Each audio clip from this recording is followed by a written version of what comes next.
Testing to YouTube. Testing 1, 2, 3.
Okay, welcome everyone. We'll call to order our regular meeting of council, and we'll start by recognizing and appreciating that we work, live, and play in the city of Port Alberni, which is situated on the unceded territories of the Sishat and Hoopachesit First Nations.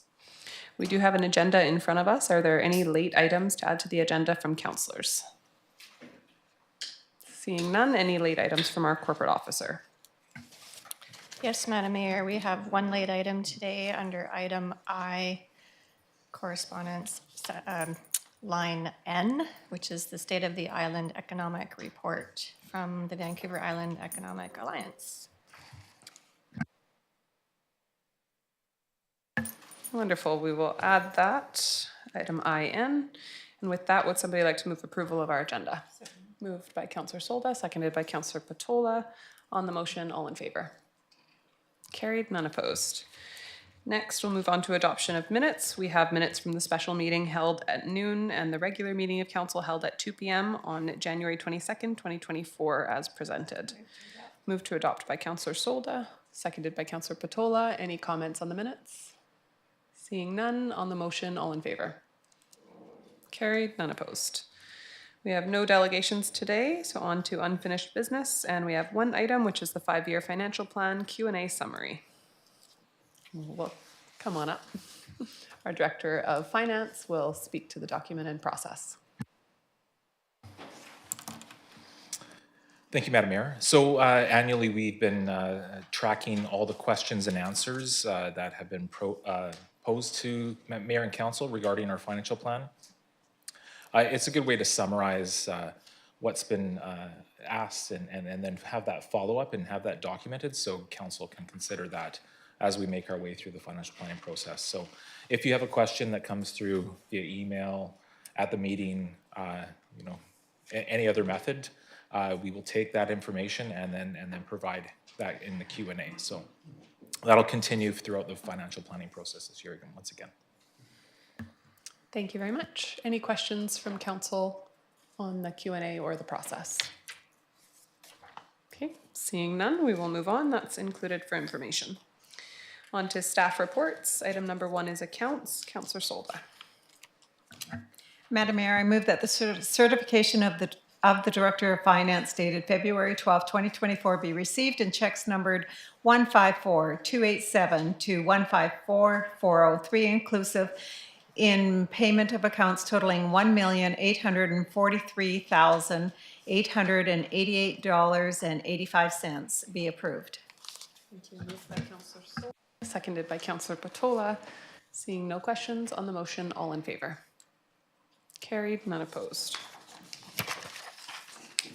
On to bylaws. Item number 1, we have Reserve Fund Establishment Bylaw, Amendment number 1, Bylaw number 5086-1, 2024, recommendations from the January 29th Committee of the Whole meeting. And we'll welcome our Deputy Director of Finance. Thanks, Madam Mayor. So on the 29th Committee of the Whole, we did bring forth an amended reserve bylaw establishment. We had some good discussions on the specific purposes and intent, and we did take some recommendation from Council and Mayor on the different reserves. So we have gone forth and put those amendments within the schedule and within the report, and that's presented for you today. Thank you very much. Are there questions from Council? Councillor Patola. Thank you, Madam Mayor. In reviewing this report, I was trying to find the bylaw that was being amended, number 5086. I had trouble. I was unsuccessful to find that on our website. So my question that I was looking for an answer from is, does the original bylaw include reserves being established for DCCs, CACs, parking requirements, and anything under section 41 sub 1? Thank you, Madam Mayor. So the bylaw does not include DCC's amenities or parking. So in a separate bylaw, DCCs are contained. So we do have the separate DCC charges. And the reason that they are contained separately is because DCCs are established for specific purpose in use on specific projects intended for the development that originally had paid the charges on. For that, when we talk in accounting language, we say that those charges are withheld to use for a specific project, and we don't actually take those funds in as revenue. We kind of take them away and we call that deferred revenue. So we haven't taken those funds in as a contribution to revenue. So we display that a little bit differently. When you look at our financial statements, we don't include DCC charges as reserves within our reporting. We actually include them as deferred revenue. And because of their kind of different use and their treatment for accounting purposes, we do have the DCC charge bylaw that's standalone, so they won't be included in this. Thank you. Councillor Douglas. Thank you. And this may not be a question that's particularly related to this reserve, but I just wanted to ask it, and it may be more of a regional issue than city, but just in regard to wildfire events, climate change events, flooding, weather systems, that sort of thing, and subsequent damage, whether it's flooding or what have you. Do we have a reserve, you know, at a certain percentage of our budget to look after the cost of those events? Or if we don't, is it more of a regional district aspect? Sorry, large topic. So, Madam Mayor, to Councillor Douglas, we don't have a specific reserve for the intention of disasters, wildfires, or such. There is a contingency within the financial plan itself. There's also, I mean, if at council's discretion, they could use emergency funding from other sources as well that Director McGifford would bring forth if there was such an event. Thank you. Seeing no other comments from council, Councillor Mealy, would you like to read the motions? Thank you, Madam Mayor. I'll move that Reserve Fund Establishment Bylaw Amendment Number 1, Bylaw Number 5086-1, 2024 be now introduced and read a first time. Thank you. Moved by Councillor Mealy, seconded by Councillor Douglas. Seeing no additional comments. Oh, sorry. Councillor Patola and then Councillor Solda. Thank you, Madam Mayor. I will be voting against this motion. Section 188 of the Community Charter requires that if there are going to be any funds used for DCCs associated with Section 566 of the Local Government Act, that there be a reserve fund established by bylaw. It also requires, should there be any CACs utilized, that there be a reserve fund established by bylaw. I see no reason why we can't just include it. It's another paragraph in this motion, in this bylaw motion. I see no reason why we wouldn't include them because we do collect DCCs. Recently, council approved a motion requiring administration to consider community amenity charges. And parking requirements are certainly an issue that will be coming forward under the OCP. So since these are statutory required reserves, I don't understand why we wouldn't include a paragraph for each one so that we don't have to come back and amend this again and waste more time. CEO, did you have a comment? Yeah, thank you. And through the chair, I believe what the Deputy Director of Finance is saying is we do have a bylaw for DCCs that is self-containing, so it also has the reserve language in it to hold the money in a separate account. It's just not part of this reserve bylaw. So we are following the community charter in that manner. Now, staff has been in contact with the province and is trying to work on updating our DCC bylaw where we are quite behind. Now, with the changes coming to legislation in June 1st, that may provide more clarity on the community amenity contributions as well. And I'm sure when we update our DCC, we'll be bringing forward bylaws for those as well. Thank you. Councillor Solda. Excuse me. Madam Mayor, I'm just still confused on the RCMP reserve. I don't know, the major crime should be separate, and am I missing that? Like, it has funded by the RCMP annual contract surplus, purpose to use contingency in an event of a major crime investigations to fund public safety programs and retroactive RCMP costs and approved within the financial plan. I know you alluded that eventually major crime will become one, but it's not at the moment. And it'll become, across the island, it'll be paid for by the federal. But I still think it should be a separate thing. And if we have to move that reserve afterwards when it's, there's money in it, I just think they're two separate things. So that's what I'm not too happy about on the reserves. Thank you. Just for clarity, the major crimes, the potential new major crime service wouldn't be paid for by the federal government. I'm sure it will still be paid for by us. It would just be paid for each year on an ongoing basis rather than on a one-off event type basis. It would be a service that we pay into, and we don't know how far out that is. So certainly we don't want to be planning for it now until we have further details of what the service will look like. So I think your comments around the RCMP reserve surplus, and I do want to note the change in wording from staff based on conversation from our last committee of the whole meeting. So thanks to staff for that. I think it opened it up a little bit more for public safety initiatives and programs rather than just police-led initiatives. But I think your point, though, is noted that you would like to have a separate reserve. And I think if we wanted to do that, we absolutely could. Just would need to talk about how to populate it and with which funds. And that could be done now, or it could be done as a part of a future amendment to the bylaw as well. Thank you.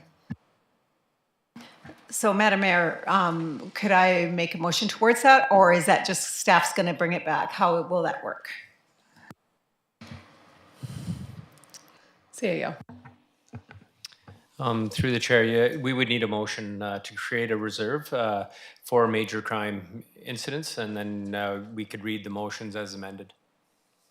So, Madam Mayor, if we do have a motion on the floor, sorry, then I'll wait. Thank you for reminding me. Councillor Mealy. Thank you, Madam Mayor. I just wanted to go back because Councillor Patola had a question about this, so I just want some clarification.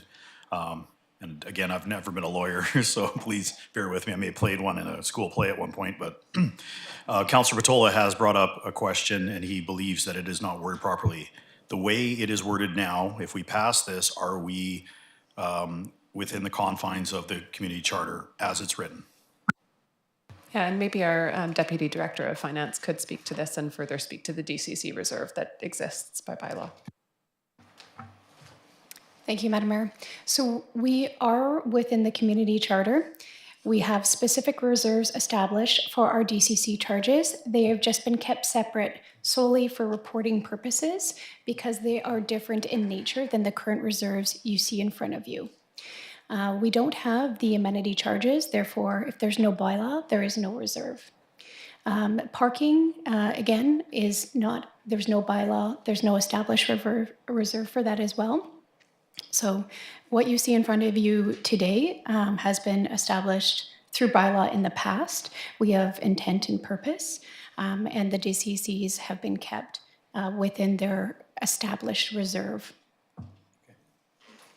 Thank you, Madam Mayor. I just wanted clarification. It was a very serious question, I thought. I just want to make sure. Yeah, thank you for that. And I should clarify as well, Councillor Solda, if you did want to, I believe we could make a motion to amend this and then bring it back for second reading if you wanted to discuss that. So we don't have to wait on a motion if you'd like to make it until this one goes through. Councillor Patola. Thank you, Madam Mayor. I'd move to postpone the vote on this motion until we can receive copies of the development charges bylaw that is supposed to establish a trust. I'm not sure that the interpretation provided by staff is accurate, although it may be accurately believed. It might not be accurate in the legislation. As I quickly read through the development cost charges bylaw, there's no mention of establishment of a reserve fund in that bylaw. Perhaps I might be reading the wrong bylaw, but until we know that to be true and have an opportunity at least to review the legislation in question, I would move to postpone this vote. Thank you. Is there a seconder to move to postpone? I'll second, Madam Mayor. Thank you. Seconded by Councillor Mealy. Discussion. If postponing this, is there any timeline issues? Does this have to be done today or the next 2 weeks? I just want to make sure for postponing, we have the time to Thank you. accurately Good do so. question. Deputy Director. Thanks, Madam Mayor. Absolutely. If council would like to see further information, we have no problem bringing that forth. We are not on any timeline. Thank you. Thank you. Okay, with that, seeing no more comments on the motion to postpone, on the motion, all in favor? Opposed? Motion carried. So we'll postpone this for further information. Thanks so much. Is that, sorry, Madam Mayor, so the RCMP, is that postponed, or this whole thing is postponed, so what's the I process? would say that it is, the motion itself has been postponed, so it would be more appropriate for you to make a motion regarding the RCMP when it comes back. When it comes back, okay. Be my- Do you want that motion when it comes back to us again, or now? I would say when it comes back is more appropriate so enough. that it's linked to the same item. Thank you. Councillor Patola. Sorry, Madam Mayor, my procedure isn't very good. I wonder if the corporate officer could direct us as to whether we need a specific date for it to be postponed to, or whether it just comes back as an agenda by the agenda committee. Thank you, Madam Mayor. Just looking for the right page here.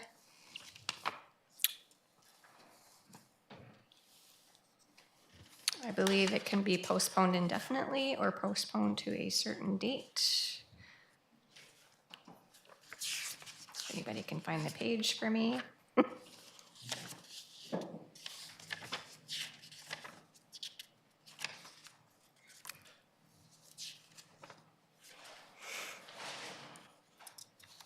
Here it is.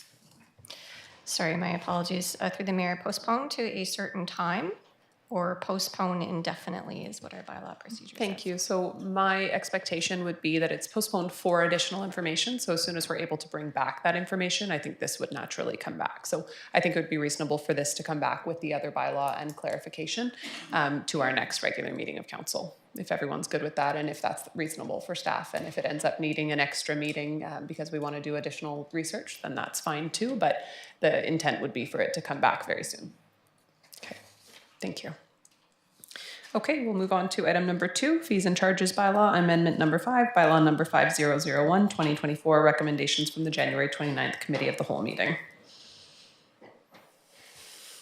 Okay, Councillor Solter. Madam Mayor, I'm just going to move that the fees and charges bylaw amendment number 5, bylaw number 5100, 2024 be now introduced and read for a first time. Thank you. Is there a seconder? Seconded by Councillor Patola. Any comments? Seeing none, on the motion, all in favor? None opposed, carried. Councillor Solta. Madam Mayor, I move that the Reserve Fund Establishment Bylaw Amendment number, bylaw number 5086. Oops, wrong one. I'm on the wrong check here. Sorry. Madam Mayor, I move that the fees and charges bylaw amendment number 5, bylaw number 5100, 2024 be read a second time. Moved by Councillor Solta, seconded by Councillor Mealy. Seeing no comments on the motion, all in favor? Carried, none opposed. And Madam Mayor, finally, I move that the fees and charges bylaw amendment number 5, bylaw number 5100, 2024 be read a third time. Thank you. Moved by Councillor Solda, seconded by Councillor Patola. Seeing no comments on the motion, all in favor? Carried, none opposed. Thank you. And item number 3, we have City of Port Alberni 2024 to 2028 5-year or financial plan bylaw number 5097, 2024. We'll welcome our Director of Finance. Thank you, Madam Mayor. So today we're seeking first reading of the annual financial plan.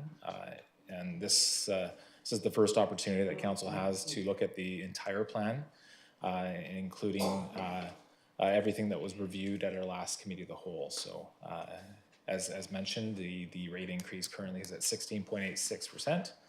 Council has the ability to review, seek additional information, take input from the public, and better understand the financial plan through our normal processes. So obviously today is the first day where we're seeking the first reading, but open to having any questions from council on how we move forward. Thank you. Initial questions from council. Councillor Douglas and then Councillor Soul. Thank you. Just a general question, two questions that I find helps us understand and the community understand the exact impact of these tax and budget process that we go through every year. The first one that really helped out, that I think a number of people know, is generally if we vote on an increase to something that's about $277,000, that equates to about a 1% increase in our tax. That's assuming we're drawing from a taxable entity and not from a reserve that wouldn't impact. The second one, I was just wondering if you might have at your fingertips, which is if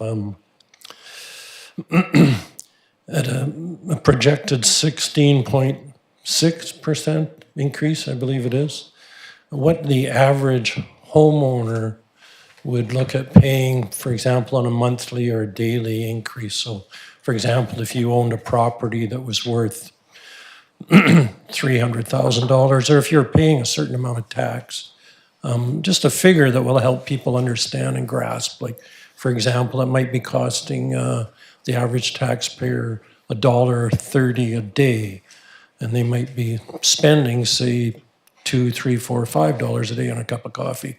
So $5 is a bit excessive for a cup of coffee, but if you understand where I'm coming from, I wonder if we can have that figure, maybe not right now if you don't have it, but down the road a piece, just to help people understand what this projected possible increase would be on their pocketbook on a daily or monthly basis.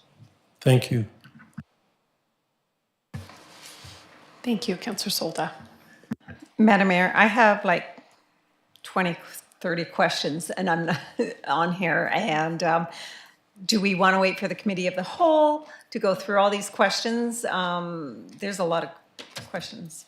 So the intent today is to do first reading, to get the budget process started. I think that the sooner we can get our questions out, the better. And so you don't necessarily need to read them all out today. You certainly can. You also could email them to staff so that the Q&A document can be populated and correct answers can be provided. But by all means, I don't think we should ever wait to ask our questions. The sooner we can get started, the better. So whether you'd like to read them out and or forward them along. I have a couple questions I am going to ask as well, so this is certainly an opportunity to do that. Maybe I'll ask our finance, what would you like me to do? Because there's a lot of questions here. Madam Chair, my response would be the same as yours.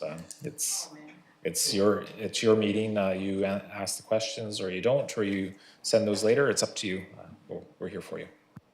I think the important thing is that they all become part of the public record when they go onto the Q&A document. So whether we voice them in a meeting or send them in, I think as long as we're not expecting to have detailed financial responses to questions that we're asking off the cuff, getting them out is good. So if it's going to be a public document eventually, these questions, I will send the questions on, forward them over to finance, and they can answer them as long as it's public, because the public will probably be asking the same questions. Otherwise, it'll be just Cindy's show here, and it's not what I want. There's only one thing I do want to ask is department presentations. In the past, we used to have the department come in, and because the budget is going to go up so high as 16 point something percent, 16.86%, it would have been great to have department presentations just so the public, there's a lot of new people that have come to our community and don't know what each of the department, they can guess what departments are doing, and it would have been great to have presentations by the departments just explaining what they do and stuff like that. Thank you. Thank you. Councillor Patola? Thank you, Madam Mayor. I agree with that last comment. I think it's important for the public to know not just what the bill is, but what they get for the bill. Instead of just, you're gonna get whatever we send you. How about some kind of itemization as to what they're gonna get, and that way the department presentations might help in that. I'm particularly interested in, and Madam Chair would ask the director if it's possible to present these numbers when we kind of do the big summary of numbers. If we could have a summary of how much of the budget or which items in the budget are non-discretionary for council. So, for example, items such as the increase in the RCMP budget that is done by contract that council has absolutely no part in. Those types of charges versus the ones that are discretionary to council, such as whether we pave a block of roadway this year or next year. Don't know if that's easy to do. If it is, it'd be very helpful to me. If it's not easy to do, I know you have lots of questions to answer from Councillor Solda. Thank you. And Andrew, do you want to maybe just respond to that? Thank you, Madam Chair. So with that, absolutely, we could bring forward that that opinion. I mean, we can say that yes, we are we just pass along Vancouver Island Regional Library, but we are part of that board. So there's certain things that we'll bring forward as far as the RCMP, the Vancouver Island Regional Library, just the contractual components that we are seeing increases on, and you know, anything that was kind of a new initiative, we can separate those out and make sure that it's clearly understood. And if it isn't, we take further direction to seek additional information. Thank you. Councillor Haggard. Thank you, Madam Mayor. Andrew, I'm asking about the Growing Communities Fund, and I noticed there's $1 million allocated in there for master planning, but we still have just over $3 million left in that fund. So are we waiting for the master plans to come forward to continue allocating money towards projects, or is there anything that we can do now to allocate money towards any eligible projects from that fund? Madam Chair, so with that, yes, we can allocate additional funds to different projects depending on what we'd like to see this year. But I think the intent when we came to council and asked for that master planning contribution was to populate the capital plan with those dollars once we understood the higher risk and some of the items that needed to be replaced more quickly than others. So. Councillor Dame. Thank you. Through the chair, I'm curious, in the interest of transparency and understanding for myself and also for the public of this process, I'm assuming that when we arrive at a number like this, a significant amount of quote unquote grinding or chipping away has already happened, and then it comes to us and we try to continue that process. Do you start with sort of this blue sky number of, in a perfect world, if we were to meet council's strategic priorities to the maximum, this is the ideal amount that we would be working with, and then you start to see where you can move things around, and can we make this work and that work? So I'm wondering, I guess, I'd like to know how much has, on the staff level, has already been done in order to get this number down before it's brought to council.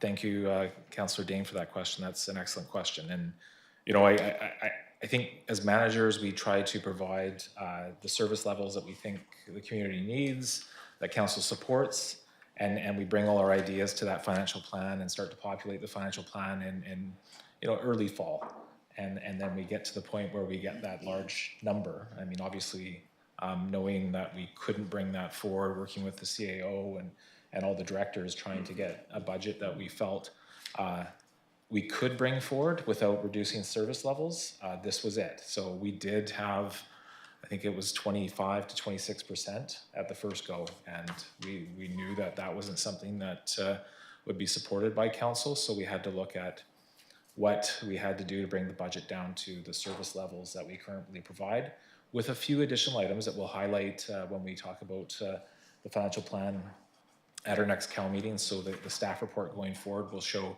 kind of a summary of what we provided at the CAL, but then kind of dial deeper down into the capital projects and making sure that council is aware of what capital projects are ongoing or what initiatives that are outside the current level of service are.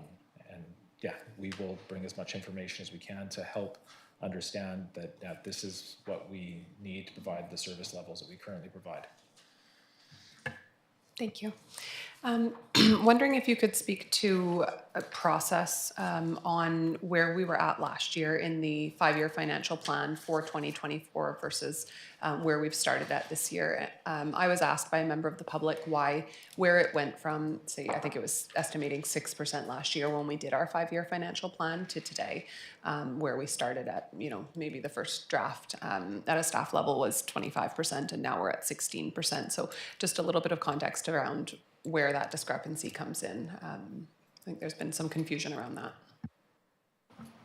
Thank you, Madam Mayor, for that question. So when it came to, I think it was at 7.96% last year for years 2024 and the 2023-2027 financial plan. There was some realization of expenditures that we could highlight, and we could probably walk by section to highlight what has changed. One area is capital. I think there's some key capital projects that we didn't anticipate as being needed, and then the volume, and the cost escalation. So, whether it's through IRF, that's one area, if you look in the financial plan, that we're covering through taxation that we didn't plan on previously. So I think that's over $250,000 just on the equipment replacement because we're seeing that cost escalation. So I think if council is seeking that type of information to help inform yourselves and the public, that is something that staff will try to include in the committee of the whole report so that we can have that discussion. Thank you. And for myself, questions for probably more, for the Q&A document or for future information to come back. There is a line update here, facilities upgrades, with a total of $650,000 in the 2024 capital plan for this year. Typically, in the past, I've seen more of like a breakdown of project by project, but 650,000 obviously is quite a high number to just have a general line in there around facilities upgrades. So hoping when this is brought back, we could have a full list of those broken out.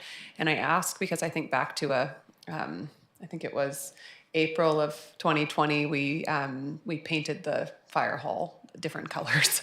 And it was, I think it was a bit of a disconnect between what was in the budget, which that was budgeted for, but it wasn't broken out in a line item. And that was the year that was COVID, and we had taken $1 million out of our budget. And I don't think any member of council actually knew that there was whatever amount of money in the budget to change the colors of the fire department, not just to touch up paint, but rather to change the colors.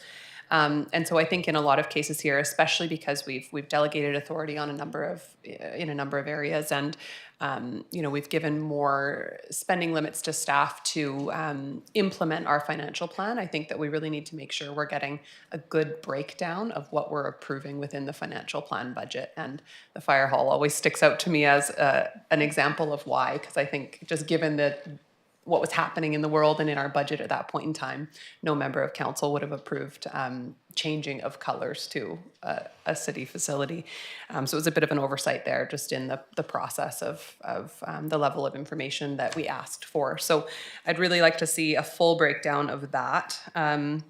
I'm also curious, I can see the numbers, but a little bit of information when we bring this back again around expectation of building permit level fees that we're budgeting for this year. I note that we increased our building permit fee costs last year, and so I'm wondering how we've made the estimate for what level of revenue might come in this year, based on kind of we've obviously generated a lot more revenue recent prior years than we have in the past, and then now having also increased those fees. I'm wondering how we've calculated the number that we're hoping to bring in there. There's a couple other ones, but those are the two main ones that come to mind for information I'd like to see coming back. Other questions from council? Okay. Councillor Haggard. Thank you, Madam Mayor. Andrew, I know that we're trying to replenish some of our reserve funds. For example, the ERF fund is the one that I remember. I can't remember what the other ones were, which I don't disagree with. But is there any possibility of, say, instead of putting it all in this year, breaking it down into like over 3 years? Or is it because the fear of the unknown what might happen next year or the year after? I'm just trying to think if instead of might be 14% this year and take it up to 12% the next 2 years. Has that been considered at all? So, Madam Mayor, through to Councillor Haggard, I think when we took off the 300,000 last year from ERF and the 150 out of solid waste to get the budget to an 8% taxation, that's where, that was a heavy cut, I think, for our reserves. And we're seeing the cost escalation of the ERF program, and we're still not fully at, like in this budget, we did look at that, and we still haven't returned fully into fire's ERF contribution, and that's still about $50,000 short. So we absolutely looked at everything we could that we could do. And the recommendation brought forward from staff is that we need to replenish the reserves. The ERF had a few larger purchases with 2 fire trucks in the last few years that we need to build up that balance so that we have that ongoing. So that's why the recommendation was to return it almost to where it was to be, but it isn't fully at this time. Thank you. Councillor Solda. Thank you, Madam Mayor. I actually do really support the reserves being brought back up, and I also support anything with infrastructure attached to it. I do have a question regarding the motor vehicles that we're purchasing, and not necessarily out of the reserves, but out of taxation, and wondering why all of them all at once? Is it that they're costing more to fix? Because I believe if they cost more to fix than to purchase eventually, let's get a new vehicle. So that's one question. I'll stop with one and ask the second. I'm learning. Thank you, Madam Mayor, through to Councillor Solda, and I appreciate the question. So with the ERF replacement, every year we look and see if we can extend the life of that asset. We do have set lifetimes that we set for these vehicles, and we set up our ERF contributions based on those lifetimes. But if we can hold on to them, we would hold on to them for another year. If they're low mileage, they're not giving us any issues, we'd hold on to those assets. When we bring forward an ERF replacement, it is because it is needed. It doesn't make any sense. It's breaking down, it's worn out. So we need to replace them. And everything that we could push, we push forward. And the budget reflects, even with the solid waste trucks for 2023 or 2024 and 2025, we have populated those in 2025 because we know we couldn't get those before that period of time, so we didn't want to bring that into taxation until we needed to. So when we look at the ERF replacements, everything we've done there is to get that dollar value as low as we could, so that we're not adding that extra $272,000 to taxation to purchase those equipment pieces that were planned to come out of ERF without taxation, because that would have been accumulated over the lifetime of that asset. So if that. Thank you very much. I guess the other one is not really a question, it's more of a statement. I've had people ask me, hey, can you bring down, and council probably got the same type of email too, 7%, can we bring it down to 7%? Although I did email the gentleman and say, hey, just 12.74% is actually our fixed cost, so where do we go with that? And with fixed costs, we have no choice. I mean, we have to pay or not. And the other thing too is a lot of people don't realize, they go, our taxes are going up how much? But in 2010, they went up 23%. So that's the highest we've ever had in this city. So it was 23%, and you can look it up in the newspaper if you really want to. But so I don't know, when we ask all the questions and we go through, I guess the process, Madam Mayor, is going through the committee of the whole, where we can chip away from there. Thank you. Thank you. Did I miss Councillor Patola? No? Okay, Councillor Mealy. Thank you, Madam Mayor. Appreciate that. Yeah, just more for the public. It's the next two meetings to discuss this at nighttime, February 20th at 6 p.m. as a committee of the whole, and then March the 4th, 6 p.m. So I just want to put that out there for everybody so they understand that they can come and rather than just email, you can come in person and have a discussion. And not only that, to see the plan. Am I right in saying, and through you to Mr. McGifford, I'm on the page, portalberni.ca/budget. This document will be on there as of later on today if we pass the first reading, is that correct? That is correct, Councillor Mealy. So after today's meeting, just for everybody that's online, you can actually look at this document. It is in the meeting, the minutes for today's agenda, but for those people who want to take a look at this document and everything that's in it, it's will be fully readily available on our city website today or tomorrow. Thank you. Other questions or comments from council? Great. And council, just for information, feel free as well to email questions directly to staff, or directly to CAO and our Director of Finance. In the meantime, you don't have to wait for a council meeting. If you do have questions specific to the budget, the sooner we can get those questions to staff, the sooner the answers will be populated on the Q&A. So don't feel like you need to wait for a meeting for that. Yeah, wonderful. Would somebody like to move first reading? Councillor Mealy. Thank you, Madam Mayor. Move the City of Port Alberni 2024-2028 Financial Plan Bylaw number 5097-2024 be now introduced and read a first time. Thank you. Moved by Councillor Mealy, seconded by Councillor Patola. Seeing no comments on the motion, all in favor? Carried, none opposed. Thank you. And item number 4, zoning bylaw amendment 3045-3053-3063, Kingsway Avenue. We'll go to our Director of Development Services. Thank you, Madam Mayor and Council. So Council's being asked to consider actually rescinding a first reading of a zoning amendment, rezoning application on 3 properties on Kingsway. And this is related to the new provincial legislation under Bill 44. That bill was adopted on November 29th of 2023. And part of that is changes to the Local Government Act around residential development. And under that, under certain sections of the Local Government Act, local government is now prohibited from having public hearings on certain proposed zoning bylaws where it meets a number of criteria. And there's essentially 4 criteria that the province has put into this act. 1, that an official community plan is in effect. 1, that the bylaw amendment is consistent with that official community plan.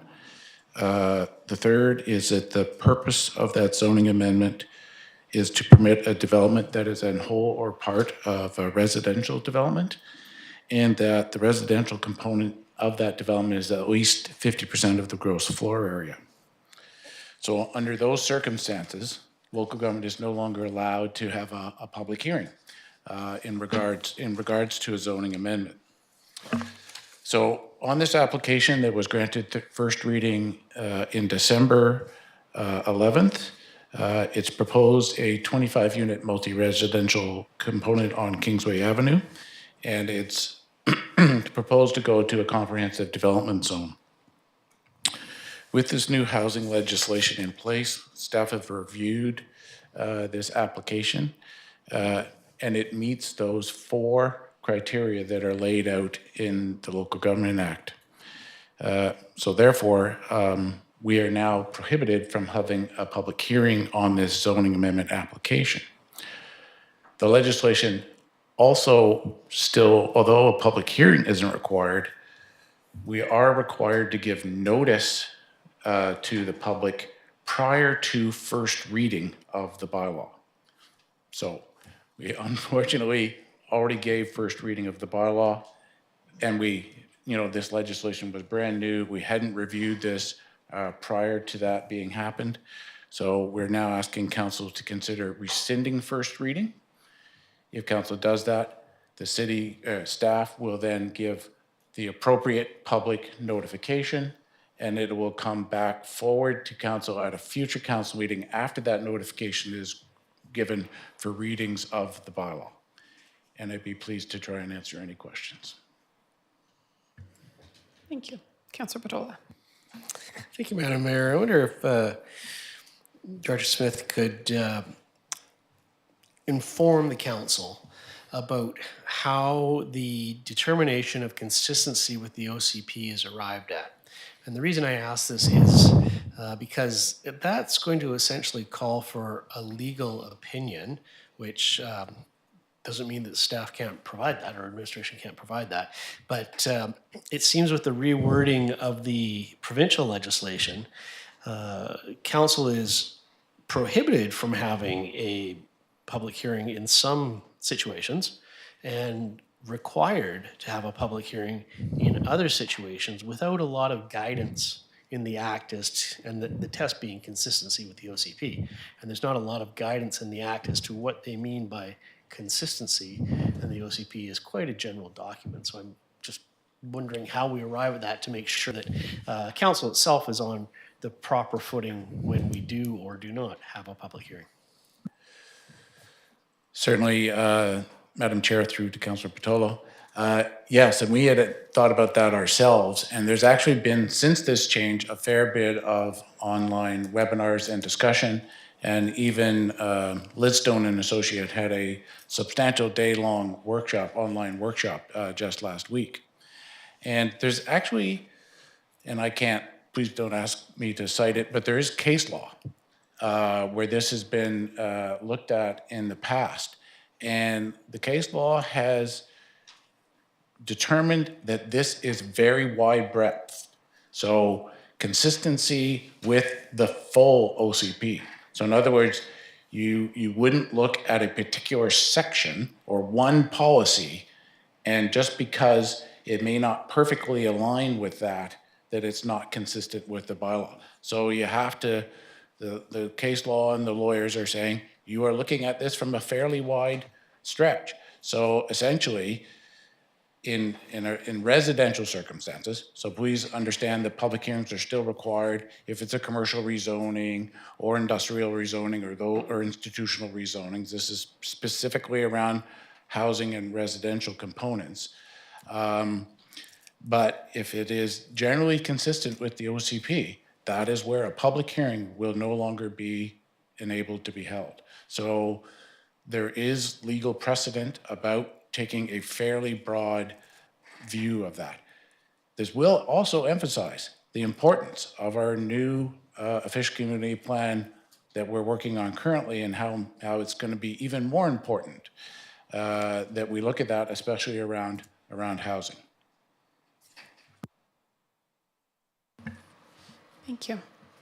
Was there a hand up over here? Councillor Mealy. I was just going to make the motion, if that's okay, Madam Mayor. Move that the first reading of zoning amendment 3045, 3053, 3063 Kingsway Avenue bylaw number 5096 be rescinded. Thank you. Seconded by Councillor Dame. Seeing no comments on the motion, all in favor. Carried, none opposed. Thank you. And on to OCP and zoning bylaw amendments for 2780 Bird Street. And this is just a final adoption. Are there any questions or comments from council before we proceed? Seeing none, Councillor Mealy. Thank you, Madam Mayor. I move that the official community plan amendment 2780 Bird Street, bylaw number 5084 be now finally adopted, signed by the mayor and corporate officer, and numbered 5084. Thank you. Moved by Councillor Mealy, seconded by Councillor Solda. Seeing no comments on the motion, all in favor. Carried, none opposed. And I move that zoning amendment 2780 Bird Street, bylaw number 5085 be now finally adopted, signed by the mayor and corporate officer, and numbered 5085. Moved by Councillor Mealy, seconded by Councillor Solda. Seeing no comments again on the motion, all in favor. Carried, thank you. On to correspondence for action. Item number 1, Alberni Athletic Soccer Club, Upper Island Soccer Association Mini World Cup. And this is just a letter. Are there any questions from council on the letter? Okay, I think it's wonderful that they're looking to host. Councillor Mealy, did you want to read this one? I can do that, Madam Mayor. I move that council direct staff to prepare a letter of welcome addressed to the athletes of the tournament, and that staff work with the Alberni Athletic Soccer Club to ensure fields are in tournament-ready condition, and further that council appoints a council member of your choosing, Madam Mayor, to participate in the Upper Island Soccer Association Mini World Cup opening ceremony taking place April 27, 2024. Wonderful. Moved and seconded, and I will look at schedules and as well as who is acting mayor that month, as I think I checked that date and I'm not available. So I will select someone if that works for everyone, since you read it in the motion that day. Councillor Haggard it is. Wonderful.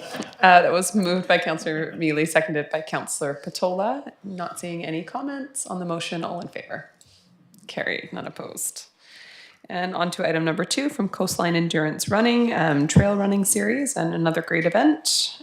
Councillor Dame, would you like to read this one? Absolutely. I move that council authorize Coastline Endurance running access to city streets and trails on Saturday, June 1st, 2024 from 8 o'clock a.m. to 4 o'clock p.m. for the purpose of a trail running event starting at the E.J. Dunn Elementary School and following the route as outlined in the attached map, subject to the notification of emergency services and BC Transit, consultation with all affected businesses and residents, implementation of a traffic safety plan to be approved by the City of Port Alberni, including qualified traffic control personnel as required, provision of standard liability insurance in the amount of $5 million minimum, event organizers responsible for removal of all flagging tape and stakes. Event organizers acknowledge that these trails are open to the public and as such trails will need to be shared accordingly. And event organizers acknowledge trails will be enjoyed as is. Thank you. Moved by Councillor Dame, seconded by Councillor Mealy. And not seeing any comments on this one. Oh, Councillor Haggard. I was asked to attend this event when it first came to Port Alberni, and it was a very last minute event because they were canceled at another community and always wanted to come to Port Alberni, and they pulled it together really quickly. They were super organized and thrilled to be here, and I'm so happy that they're coming back. It was just such a great event. Absolutely. Thank you. Okay. Moved and seconded on the motion. All in favor? Carried, none opposed. And another run is sports event. Item number 3, we have the Wounded Warrior Run BC. And Councillor Haggard, I'll get you to read this one. Thank you, Madam Mayor.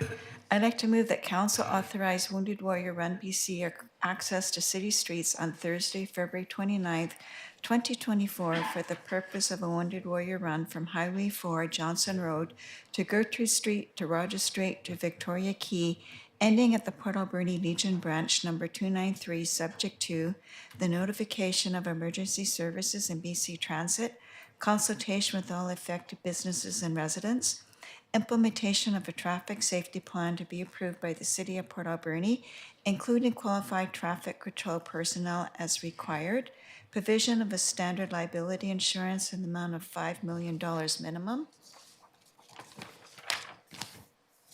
And that's it. Thank you. Moved by Councillor Haggard, seconded by Councillor Solda. Seeing no comments on the motion, all in favor?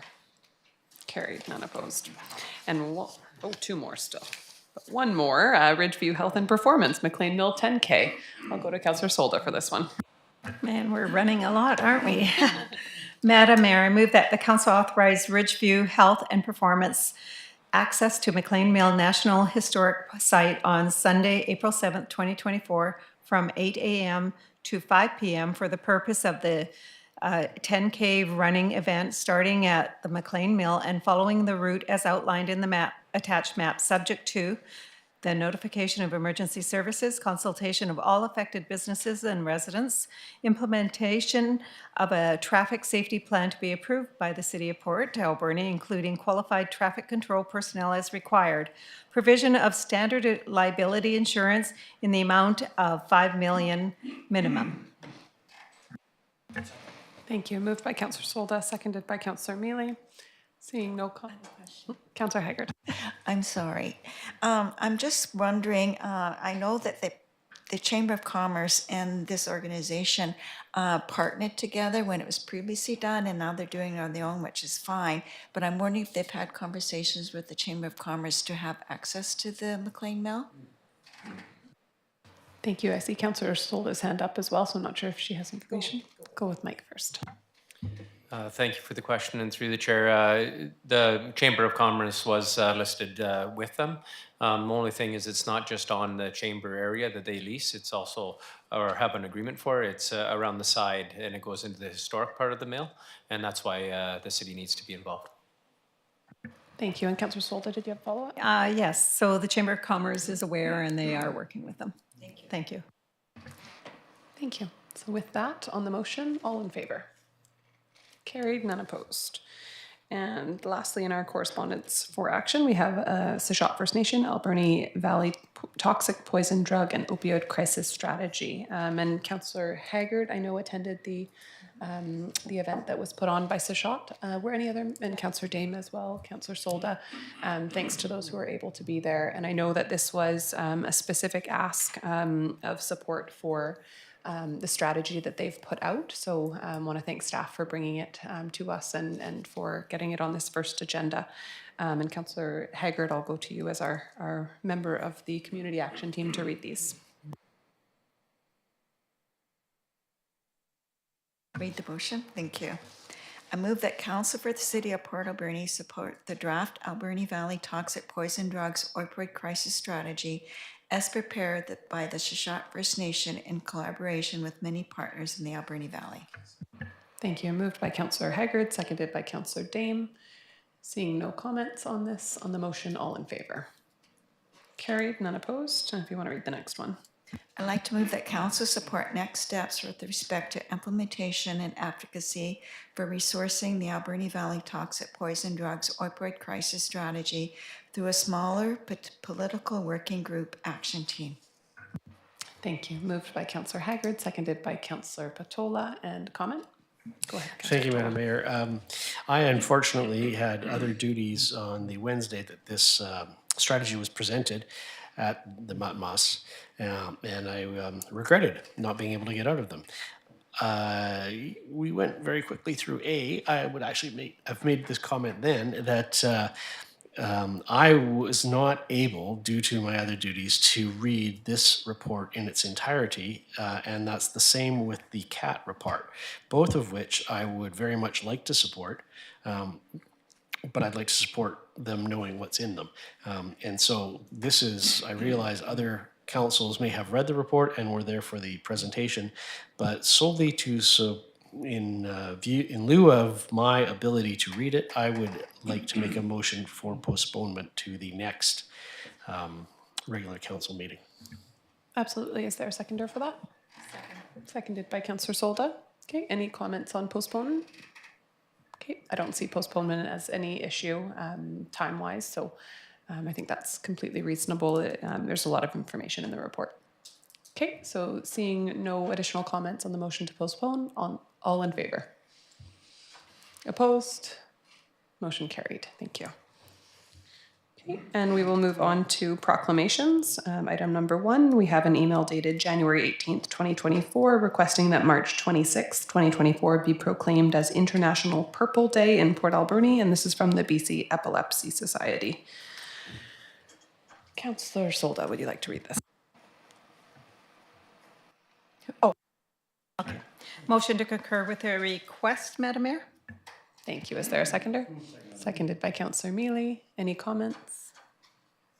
Seeing none, on the motion, all in favor? Carried, none opposed. And item number 2, an email dated January 18, 2024, requesting that the month of April 2024 be proclaimed as Parkinson's Awareness Month in Port Alberni. Somebody like to move?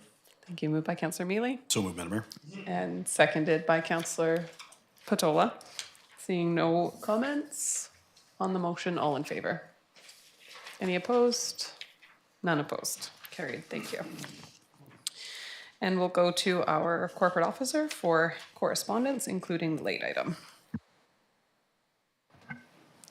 Thank you, through the mayor. First off is from the Ministry of Post-Secondary Education and Future Skills, which is a follow-up letter regarding the UBCM convention meeting in 2023. From the Pacific Rim School District, appointment of the city representatives. From the Regional District of Nanaimo, article on legislative reform initiative update. From the Okanagan Basin Water Board regarding BC's invasive mussel defense program. From the Ministry of Social Development and Poverty Reduction, a follow-up letter regarding the UBCM convention meeting and local community accessibility grant program. A letter from the Forest Enhancement Society of BC regarding the 2023 accomplishments report, and there's a link attached. A letter from the Prime Minister responding to the Council's January 2nd, 2024 letter calling for a ceasefire in Gaza. From the District of Sicamous, support for Bill 34. From the City of Abbotsford, seeking support for a proposed UBCM resolution regarding detox centers. Ministry of Municipal Affairs, condolences for former Councillor Helen Poon. From the Alberni Valley Community Forest Corporation is the 2024 to 2029 Forest Stewardship Plan. From the Wild Safe BC Alberni Valley is the annual report for 2023. From the Advisory Planning Committee is the minutes of December 21st, 2023. And the late correspondence item, which is the State of the Island Economic Report from the Vancouver Island Economic Alliance. Thank you. Any items councillors would like to speak to? Okay, seeing none, would somebody like to move receipt of our correspondence items A through N? Moved by Councillor Patola, seconded by Councillor Mealy. On the motion, all in favor? Carried, none opposed. And we have some reports from in camera. I will just go to our corporate officer to read them out for information. Madam Mayor, the first motion was that council releases for public consumption authorization for the mayor and corporate officer to execute an agreement between Liberock Holdings, Inc. and the City of Port Alberni to lease a portion of the upper floor of 4835 Argyle Street in the amount of $4,222 per month, inclusive of utilities and taxes for 1 year, with an option to either renew at $5,000 per month for a further 5-year term, being 2025 to 2028, or alternatively purchase the building. Second motion is that council releases for public consumption notice of its intent to lease city-owned property at 3100 Kingsway Avenue, Port Alberni, to Twin City Brewing Company Limited for the operation of a year-round craft brew pub and restaurant for a 10-year term at a rate of $2,200 per month plus GST, in consideration of a maximum of $184,440 contributed by the tenant in capital improvements for a term of 10 years, with an option to renew the lease for a further 5 years, subject to the advertised notice of intent to lease receiving no objections. Thank you. Councillor Patola. Thank you, Madam Mayor. I would like to move item J1 as written. They don't need to be moved. These are just for information. Okay, wonderful. Any comments on them though from council? Okay, seeing none, we'll move on. Thanks for that. Council reports. Are there any items councillors would like to highlight? Councillor Haggard. Thank you, Madam Mayor.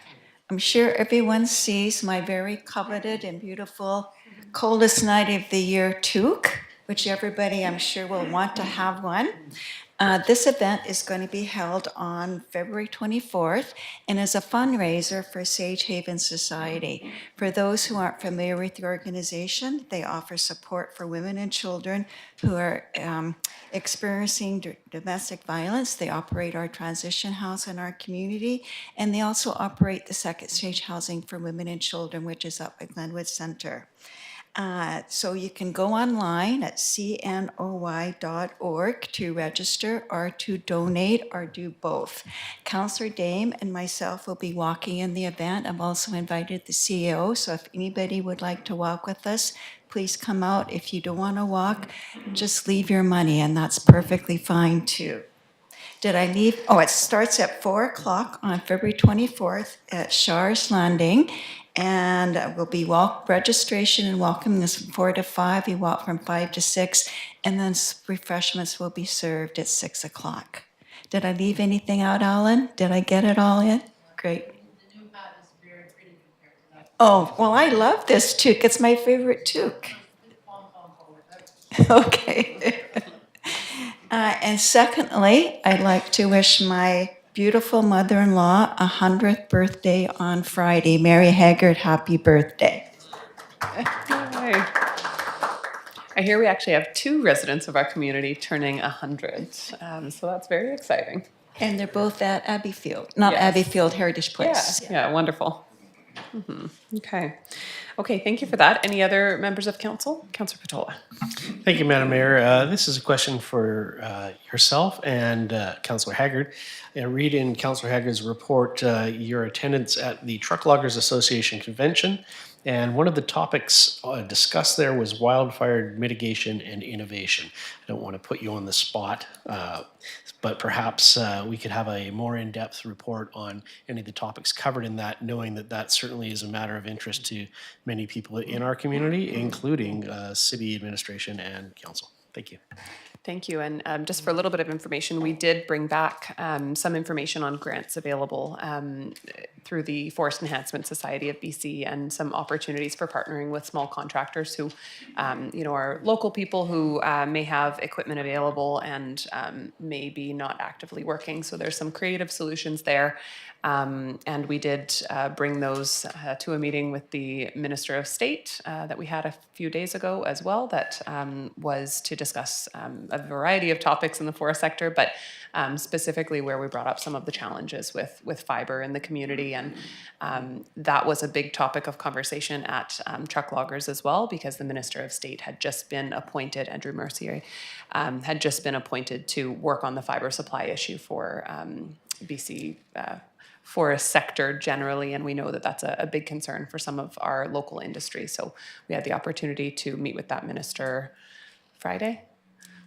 Recently, very recently, and had a productive conversation alongside some other community leaders around some of the challenges that exist in the community. So thanks for that. And myself and Councillor Haggard could certainly put together a more thorough report on some of the topics that were discussed there. The Truck Loggers Convention, we attend most years, and I would say that this year it was significantly more valuable than it has been in some prior years. I think that organization is really making a positive shift to try to be as progressive as possible with how they engage with government and how they support local industry and just telling the story of the forest industry and the positive work that's going on as well. So it was a good experience, and I know we certainly brought back a few interesting topics from it.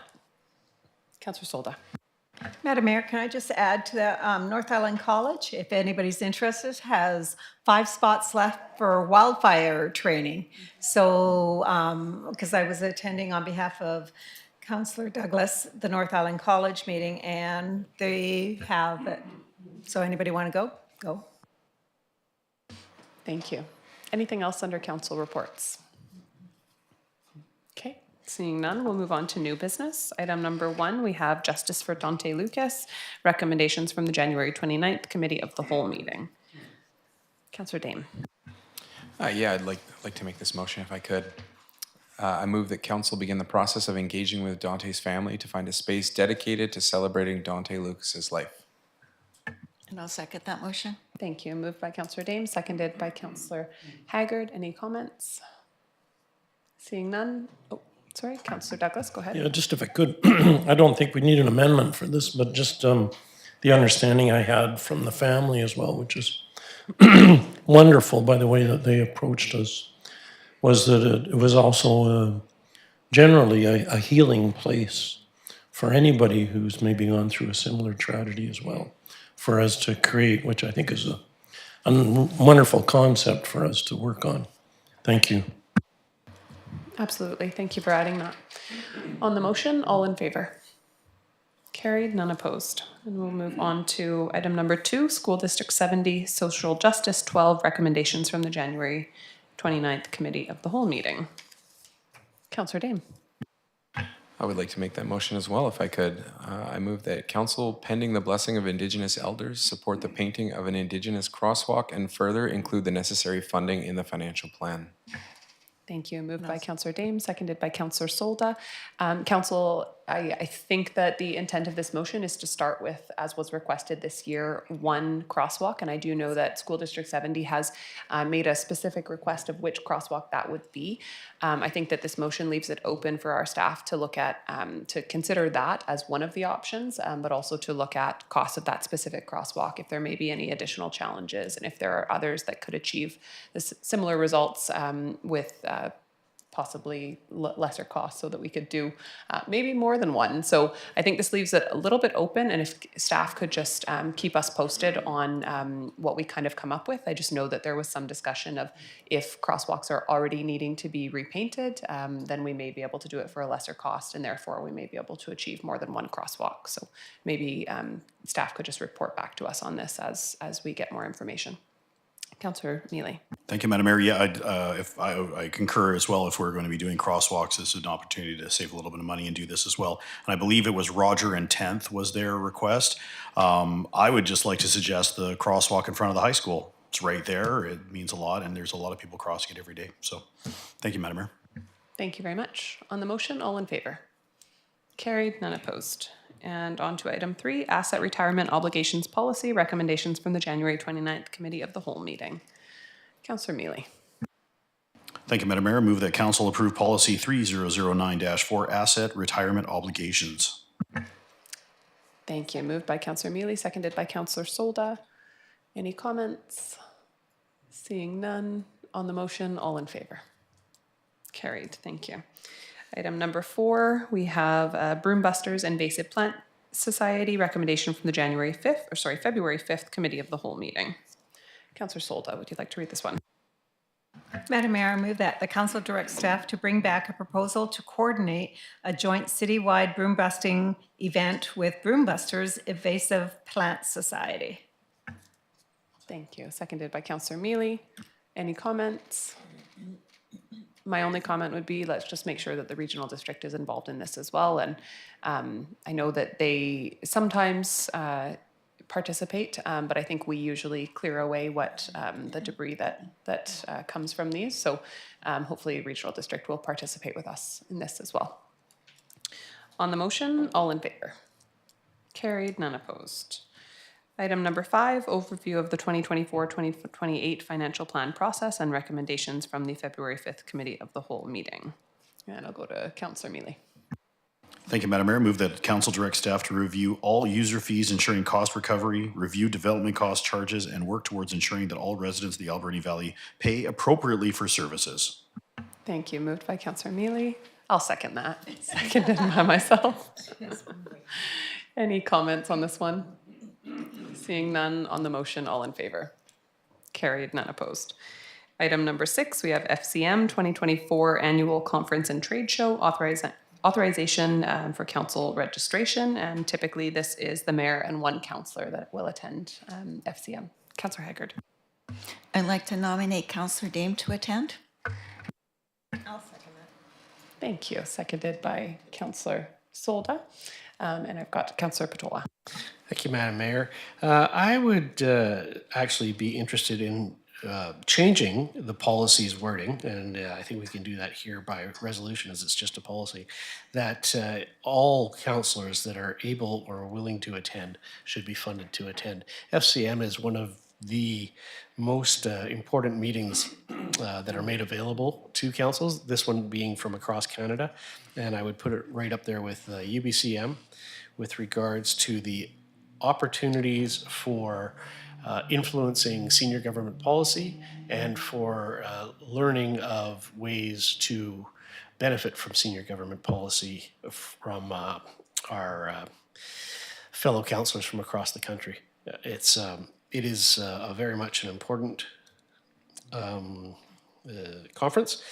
I note that I went last year with yourself, and I recall quite favorably the conversations we had on airplanes each way about how important it was for as many people as possible to attend this. So I would absolutely support Councillor Dame going. I would absolutely support anyone else wanting to go as well. And I think that given the budgetary review that we've seen in the past few months. There's certainly money available. There was surplus left in the account this year for councillors attending conferences. So I don't see any reason why we should hold back on learning more. Thank you. And I think, and I go regardless, but I do think that there is a lot of value in FCM specifically. We often hear at FCM a very different perspective that we don't hear at UBCM because it is across the country. I find AVICC and UBCM to be very similar in terms of the types of sessions that we get to attend, but FCM brings a very different perspective. We obviously have this policy in place as a result of the cost of FCM. It can be significantly more. And I do recall, although in the time I've been on council, I think FCM's never been in Vancouver, but I recall a conversation before I was on council listening to Councillor Solda and people talk about when it was in Vancouver that more councillors would have the opportunity to attend. And we may even want to look at just when it's closer, if it's in Halifax, for instance, the cost of attending is going to be significantly more than if it's in Calgary. Regardless, I think that likely if one or two more councillors were available to attend, we still would be well within our travel budget, as we almost never actually expend our council travel budget. So I would certainly encourage councils to support more councillors attending if they are available. I think it's a very worthwhile conference for sure. If you're taking more than one, I'd like to attend. Okay. Thank you. So, Madam Mayor, I agree with you. Council went to the Vancouver one when I was years back, and it was really beneficial. We get a lot of grants from the federal government, and it's really worthwhile to do a lot of lobbying, and as well as the provincial government, which we do through the UBCM. And you get yours, I think, half paid for by the regional district, so that is good. And cost-wise, Calgary's not that expensive comparing to if we went to Halifax and that's why this was put like this. So yes, where Calgary is not as, it's like going to the UBCM pretty well, the costs. Thank you. I don't know enough about traveling to Calgary to really quote what the cost would be, but I think just generally in value, it certainly is worthwhile.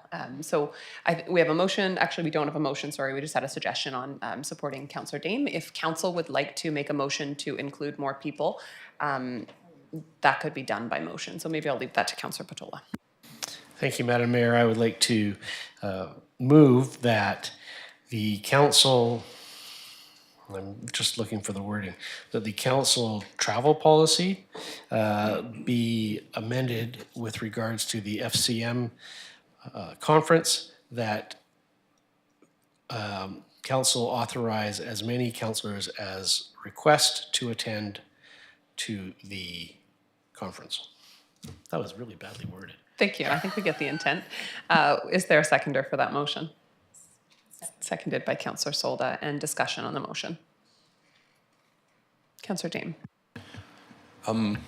I support the motion. I certainly think that it seems like it would be very, very beneficial to have the opportunity for more of us to attend. My only hesitance is, as you said, I think that there needs to be perhaps some mechanism in the wording there to allow council to approve or, in each different situation, just in case, we review it and say, well, this is not going to be financially viable this year due to the distance and the cost.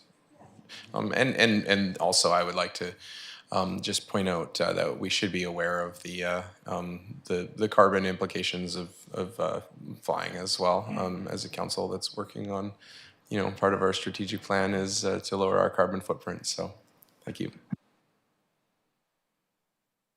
Councillor Solda. So, Madam Mayor, maybe I could suggest a small little amendment or just a little change, friendly change to 2024. Put 2024 in it to attend this conference, and then we revisit as we go along. Yeah, another option would be to make the change as suggested, but to put with council approval. each year, so that the policy doesn't have to be amended every year, but council has to, which council has to approve anyways who's going, but council would have to just give specific approval to FCM. So there's at least a consideration, and there's an opportunity to scale it back every year. Councillor Patola.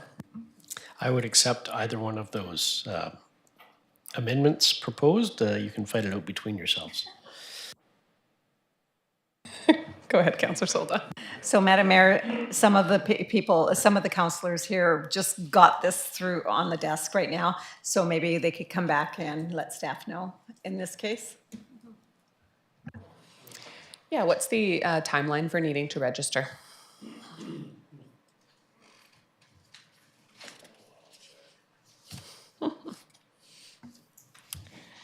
Through the mayor, registration opens tomorrow. Okay. Okay, so if we pass the motion, then council can let staff know if they're able to attend or not. Okay, and if council would like to defeat the motion and make a separate one, we certainly can do that as well. Okay, not seeing any additional questions on the motion. All in favor? Opposed? Carried, none opposed. Thank you. Okay, and item number 7, we have Port Alberni CAT Blueprint Strategies and Toxic Drugs. And I'm wondering if we want to postpone this one as well. Thank you, Madam Mayor. I would be indebted to my fellow councillors if this matter was postponed. I was at the VIRL AGM all day Sunday or Saturday. I was preparing all day Friday, and I spent all day Sunday preparing for this meeting, which was not as successful as it could have been because I only got halfway through the CAT blueprint, which seemed very intriguing, and I'm sure I will be in glowing support of it. But if my fellow councillors indulge me to have this postponed to the next meeting, I will be fully apprised. Thank you, and that was seconded by Councillor Solda. Councillor Haggard. Actually, I had a better idea, Councillor Patola. I was going to suggest that if council was willing, whatever their will is, I'm fine either way, but we could have this brought to a committee of the whole meeting for a more fulsome discussion, because it is a large document with a lot of information. I think we need to put a lot of thought and discussion into it. How does that sound? Great idea. That is an even better idea. Thank you, Councillor Haggard. Wondering if we could just amend the motion to say postpone to a committee of the whole meeting. Please. Wonderful. Okay, so that is moved and seconded. It's a friendly amendment. I have a question. Councillor Solda. When it's brought to a committee of the whole meeting, if it passes, which it probably no doubt will, the next couple of them are committee of the whole are but for budget, and that's going to take a lot of time. So, as well as this document and stuff that's going to come. So will that be later after the budget process, or are we going to, how are we doing this? The committee action team is actually going to present this document to the community on February the 20th, so I don't think there's any hurry for council to support this document at this time. So I think waiting until the end of the month or beginning of March is just fine. Wonderful. Okay, thanks for that suggestion. Councillor Mealy? Thank you, Madam Mayor. That was just my question, was just to see if it is a time-sensitive document, and it appears to be not. So postponing for, well, we have 2 meetings, February 20th and March 4th are for the budget. So it might be the committee meeting after that, and I hope that's okay. Thank you. Okay. On the motion then to postpone and bring this to a committee of the whole meeting, all in favor? Carried, none opposed. And just wanted to note that we probably want to bring the Sachat document to the same meeting, even if we bring it back. It was directed previously to bring back to the next meeting, so we could bring it back and we could then additionally bring it to the committee of the whole meeting, but probably would be valuable to discuss both at the same time. And I'll move to item number 8, and I believe this one is Councillor Haggard. Thank you, Madam Mayor. Recently at a regional district meeting, it was resolved to allow motorized vehicles on the log train trail, which I did not support. However, I was outvoted, so I do respect that decision. But what does concern me is our city-owned portion of the Log Train Trail does connect with the regional district portion of the Log Train Trail. So I'm very concerned that those motorized vehicles will be migrating onto the city-owned portion of the Log Train Trail. And also the consultant suggested that people wanting to access the Log Train Trail use the parking lot at McLean Mill without any consultation to the owners of McLean Mill, which is the city. So I've listed quite a few reasons why I don't agree with motorized vehicles being allowed on the Log Train Trail. First of all, environmental, noise pollution, the possibility of wildfires, safety for pedestrians and walkers, and also for health and also for tourism. The Log Train Trail is being promoted for tourism on the Alberni Valley Tourism Site. So right now, motorized vehicles are not allowed on the city portion of Log Train Trail, so we don't have to amend that, but I want to ensure that staff looks at to ensure that there are barriers and proper signage to not allow those motorized vehicles to migrate onto city-owned property. And further, that council direct administration to prepare a letter to the Ministry of Transportation and Infrastructure and Mosaic Forest Management stating that the city does not support motorized vehicles on Log Train Trail and that the city portion of the trail will remain for hikers or bikers only. Thank you. That's moved and seconded. And I just wanted to add to the conversation that the conversation at the regional district not only allowed motorized vehicles, but also at the same time really seemed to like double down and commit to no operational funding to improve the trail network ever. To me, it was a disappointing conversation. There was a level of service recommended by staff that was what staff basically put forward as the lowest level of service that possibly could be acceptable to maintain our assets on the Log Train Trail in the regional district portion. And members of the board actually argued that they wanted a lower level of service.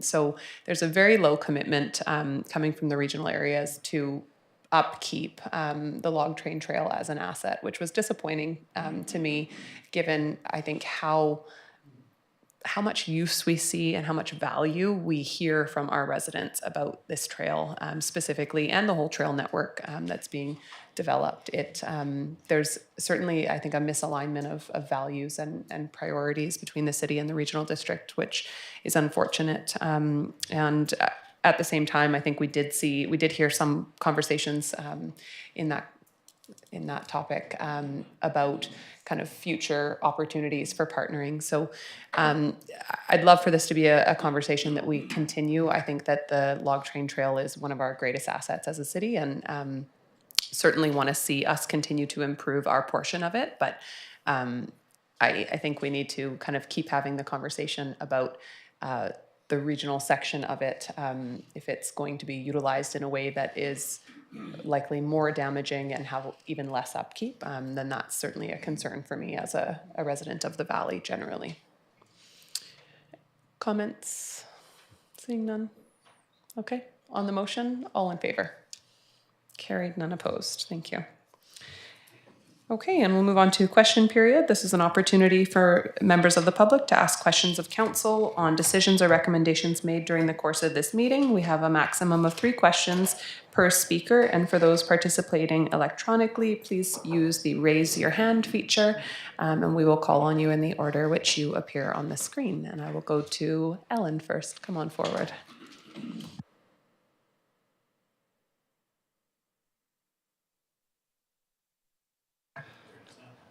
Hi all, Ellen Frood, Sage Haven Society, 3082 3rd Avenue. So my question and request for council is when you're looking at First Nation crosswalks, that you consider the location down by the overdose prevention site, which is also the site and the death of a First Nation woman in our community. It would seem quite a wonderful tribute to that person. So just a question for consideration. Thank you. Thank you very much. And we can certainly add that crosswalk specifically to the possible list. We're also looking at pedestrian safety improvements at that location. Thanks. Mr. Anderson.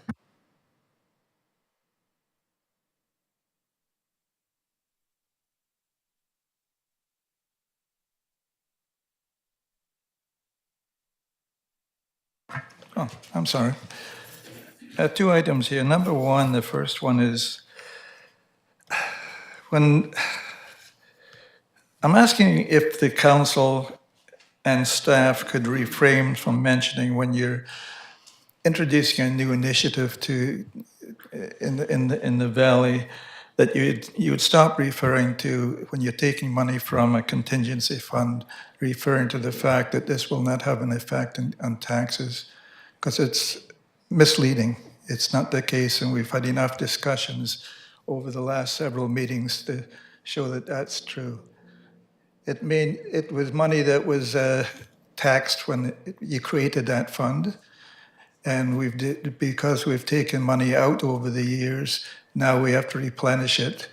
Now we tax it. So it's just a cleaning up of the language and how we refer to it. I would appreciate it not being mentioned in the future that it won't affect taxes. It is a question. It's a request. Sure, thank you for that comment, which I would say is more of a comment. Yeah, first of all, I think you're meaning reserve funds, not contingency funds. Reserve funds, yes. Thank you. So yeah, point noted. And I think that when that is said, it is meant to indicate, as it is, that there is not a taxation increase in the current year budget, as if you know what we mean by it, right? And I understand your perspective and point as well, so that is certainly point taken. It is meant to indicate that if we were to delete that from the budget this year, our taxation from the public, our tax rate would not change. I'm referring to the future, though. And the other thing, last meeting I'd mentioned questions about the different funds and the allocations going to the key-to-key pathway. And I asked the question how much of the city tax dollars was going to that project. And first you said that you had mentioned that they're both coming from funds provided by the government. And our CEO mentioned that, yeah, most of it was. And I didn't pursue that at the time. The most was the question I was asking. I never got an answer to how much we actually are paying from our tax dollars for the total cost of the key-to-key things, which I don't believe will ever exist. There'd be nice paths it's going to end up with it, but it's so I'm still after the answer to that question. How much have we put in, and how much are we expecting to put in to further the conclusion of that project? Thank you, CA. Approximates. If you don't. Through the chair, on our question and answer form, it'll be fully broken out. So we did capture the question, and it'll be in, I believe at the next committee of the whole, it should be populated in the question and answer with the full breakdown of where funds came from. Okay, thank you. And just one other question, and it's clarification, because I don't pay too much attention to what comes on Facebook. It's not, but things do come up that put some questions in your mind, and this was related to the questions I asked last year. Citizen wrote that one of the funds came from the Growing Communities Fund. Correct me if I'm wrong, I don't mind being corrected. And that stated that the allocated funding could go to daycare, to housing, to recreation, and to roads and improvements. And the council decided to put it into the key-to-key. I was wondering how you came up with that decision. Especially in the last few meetings when there was a speaker that spoke very well and talked about the state of repair on, she emphasized on 4th Avenue, et cetera, but it can cover a lot of roads. So I'd just like to know why since you could have used it for other things, why you chose to put it to the key-to-key. Sure. So council made the decision to fund the last portion of the Key to Key from the Growing Communities Fund. The Growing Communities Fund was approximately $5.5 million that was provided to us by the province. So there will be several allocations from that. I know that the other things that were mentioned, and I've responded to this on social media, although I don't normally respond, but they said, why didn't you spend it on daycares? Well, we just spent about $5 million actually on a daycare that was fully funded by the province. So there's been about 250 new childcare spaces added to this community, 88 specifically from a City of Port Alberni initiated project that was 100% fully funded from the province. Housing, we've created hundreds of affordable and supportive housing units through the donation of land.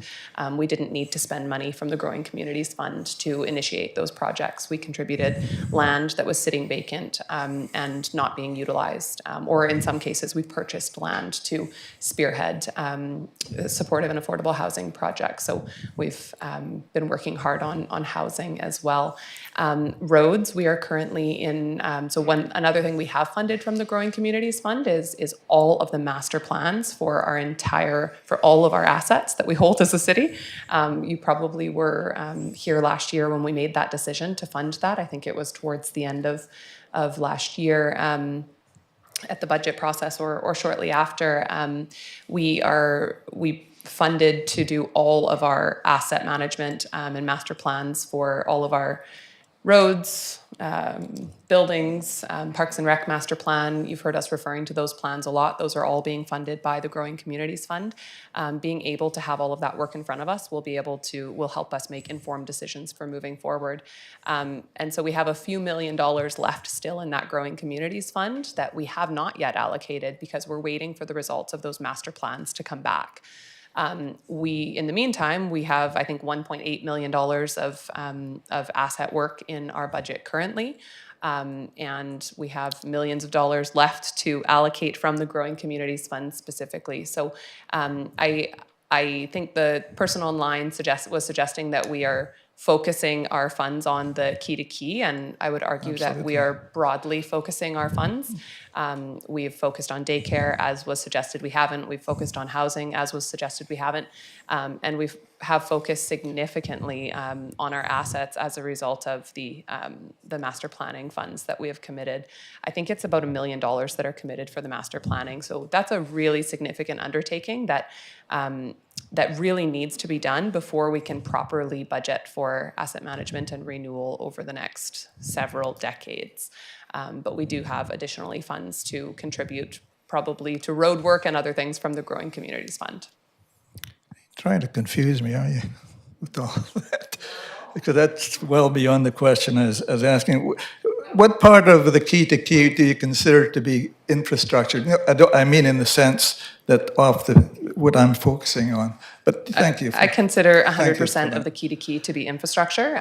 It is outdoor recreation. It is infrastructure that will have a cost over time to maintain. It will have a cost to renew. It is a part of our infrastructure, just like every tree that exists in the community is a part of our infrastructure that we plan for. And it is deemed infrastructure in the actual formal definition of infrastructure That's as well. where I'm getting at. So what is your definition of infrastructure? I think it's a little different than mine, but that's maybe all right. It's not my personal definition of infrastructure. What is the definition of infrastructure? If you could not interrupt me, that would be great. Don't interrupt me, please. It is not my definition of infrastructure, Mr. Anderson. So you can ask me that as many times as you want, but the definition of infrastructure is set by the province when that fund is given to us. And the Key to Key is well within that definition. And please don't. You can say that a little nicer than please don't interrupt me. You have to get those little things in there. Thank you for your response. I do appreciate it. Are there other members of the public who would like to ask questions? Mr. Smith. Roland Smith. Would it be fair to refer to the withdrawing of funds from the Community Development Fund, the 1.2 million, towards and allocate it towards the Connect the Keys project, that saved Mr. McGifford from having to come before the board with 4% more of a tax increase, as that 1.2 million had been identified in financial plans in 2021, 2022, and 2023 as coming out in 2024 from taxation. So is that a fair interpretation on my part, that it saved Mr. McGiffert from showing up and having to ask the board for 4% more? It was a council decision to take it from that fund specifically, but you're absolutely right. It has been allocated to come from taxation in our prior year budgets. So, And absolutely, it would have had a tax impact of around 4%. okay, so instead of 16.83, it would have been 20.83. Okay. And for the record, I think I stood here about a year ago and encouraged the current council to stick. It started about 8%. I suggested it should be 10. And I suppose there's a few ways to look at achieving those cuts for political purposes or trying to soften the economic impact on the people who have to pay those taxes. But I believe that staff have done all the work that's necessary already for this plan. And they've probably already pulled it down. The fact is that you need the funds. We don't have to like it as citizens, but the city needs this money. And I've had this conversation already with a couple councillors in sidebar conversations. I 100% support the rate exactly where it is. I'm probably not going to be popular for saying that, but the reality is that the council needs to obtain the funds so that staff can do the work.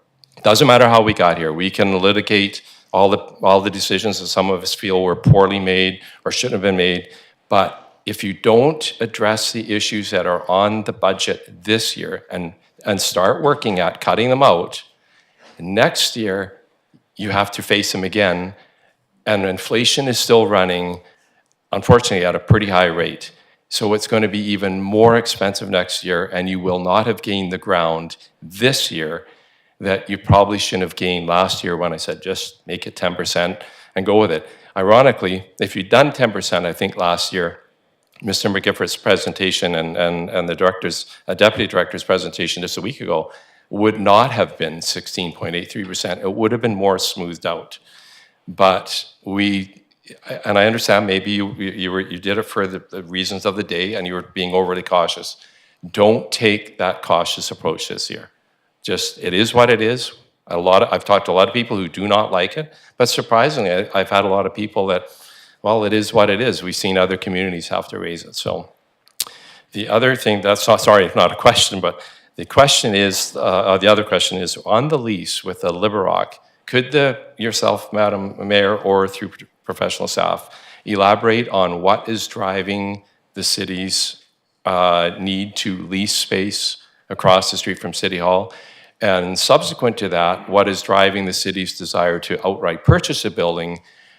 And then by extension, while we're waiting for master plans, does that building or will that building require seismic upgrading and all those other issues if the city goes and purchases yet another large asset? So could someone sort of elaborate on that? Yeah, thank you. Thanks. I'll go to our CAO for that question.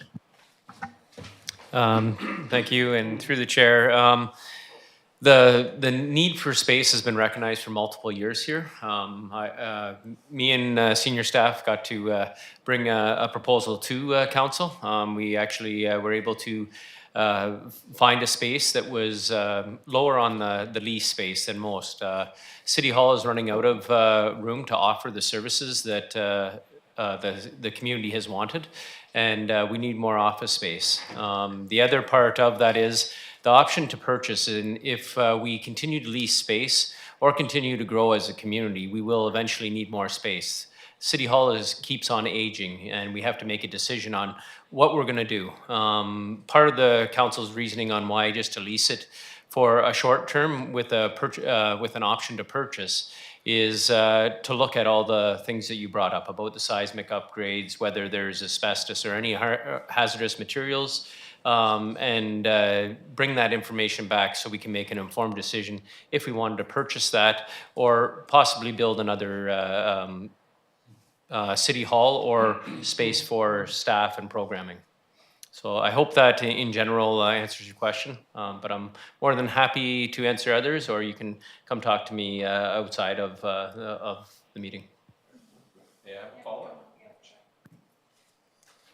Yeah, just to follow up so that for the public, and I'm certainly happy to have a conversation as well, but it sort of goes to my point. I think both these buildings are pretty similar age. The building across the street was, at the time, the main station of Canada Post. These buildings were built to be part of the civic core of Port Alberni at the time in the late 1950s. So in that if part of the rationale is this building's getting old and we need to deal with this old building, how does buying yet another old building, that's where I'm trying to connect the dots here. And maybe before we jump that I like your suggestion of possibly thinking, I know some people are attached to this building as respect to a heritage building, but maybe a new city hall is in order. And then we steal a page out of Suey Young's playbook in Langford, where at City Hall, everything was on the top, and they leased the space down below, and the renters down below paid for the City Hall and took that load off the taxpayers. Thank you, Mr. Smith. Are there any other questions from members of the public? Mr. Anderson. Very quick one, if you don't mind me just giving, I was doing a calculation on the 16%, and I do understand what a hard decision it is when you're balancing this all out. I'm not insensitive to that. I don't know why my friend got up here. But I can't totally disagree with him, but I do understand his position. I calculate my taxes, which was $3,200 last year, and I put 16% on that, and I'm paying around $500 in addition to. It's always nice when we break it down to a monthly payment. It always sounds more acceptable. But $500 out of people's old age pension, unemployment, is a whole lot of money. There are people who are fighting to just keep, and plus keeping your premises looking nice, which we want in the city in a lot of cases. It's a very hard decision you're making. I realize that, and I'm not going to belay on that, but I just think you have to consider how hard it is for a lot of people who are elderly. They can't even do their normal repairs.